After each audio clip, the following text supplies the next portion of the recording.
Hey there, Coach Julia here. Welcome to another weekly episode to help you improve your weightlifting technique, your weightlifting mobility. So today's tutorial is about some timing things. So when I coach athletes, we always prioritize correct movement first, right? Making sure that they're in the right position, making sure that the right things are happening as they progress and transition through different phases of the lift, making sure that they've got requisite range of motion to do certain things. Right? Can they get into the movement with some comfort, with some ease, with some stability? If all those check off and you're stable and nothing is painful and you're moving correctly, then we start to talk about speed and timing. Speed and timing is a little bit more nuanced, and I like to think about these as separate things because a lot of times I see coaches rush to try to get athletes to move faster and to accelerate before they really have ownership of those positions, and then they just end up getting out of position too early in the lift. For today, we are going to talk about a little timing cue that I start to introduce athletes, and that is the timing of footwork and bar placement. There's a certain cadence that happens in the lift that gives each lift, both the clean and the snatch, kind of a 1-2 effect. 1 being the bar body contact, 2 being feet landing bar as close to stacked over the body as possible. I like to drill this with an empty bar or a technique bar just so athletes can start to feel and develop that rhythm and that timing, and then they have a better sense of it when they start to move into their loaded lifts. Here's what it looks like. Okay, so we're gonna take this in the snatch. I have a technique bar here. Start at a appropriate load for that particular athlete with this. They don't have to do this with weight. They could do it with a technique bar. They could do it with an empty bar. We're gonna start in a high hang position. I'm not super picky. It can be in a dip, right where it's in the power position. You can come down the leg a little bit. But what I want you to focus on is the timing of that 1, which is the contact of the bar with the body.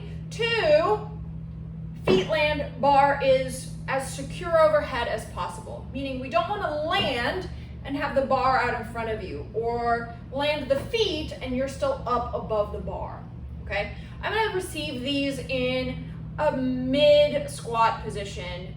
You don't need to squat all the way down for this. Again, what is the bigger priority is that timing and starting to feel a sense of that rhythm, right? So the depth is irrelevant, the load is irrelevant. All we're focusing on is speed and timing here.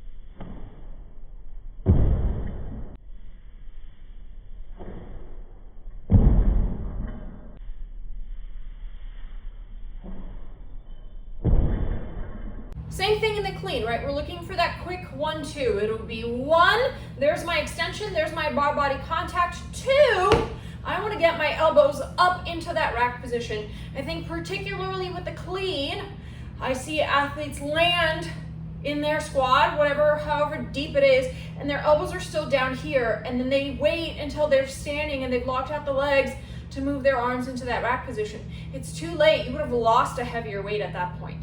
Right, so we want to train you to get into that rack position with the elbows as high as you can as soon as your feet hit the ground. Again, as the weight gets heavier, that timing won't be as clean and as connected, but we're going to train to do that with an empty bar.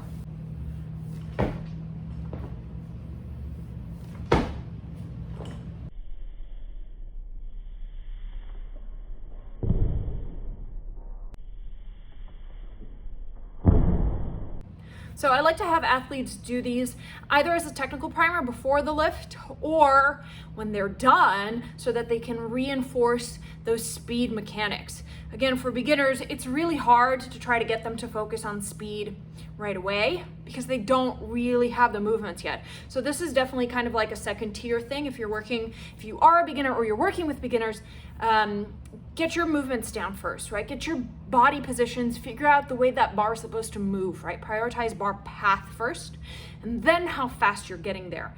There will be a point where these two intersect, right? In order for you to achieve the right positions, you're gonna have to start moving it faster, as long as you know where your receiving position is, the way your arms need to move, where that rack position is, right? As long as you have all those pieces, then you can start to play around with rhythm and timing, and then eventually it gets heavier and heavier and you can lift more weight. As always, thanks for tuning in, thanks for watching. Please subscribe if you don't already. I put these out weekly. Hopefully they're informative to you. If you have questions, leave them in the comments. I'm happy to chat. Follow me on Instagram for more info. See you next time.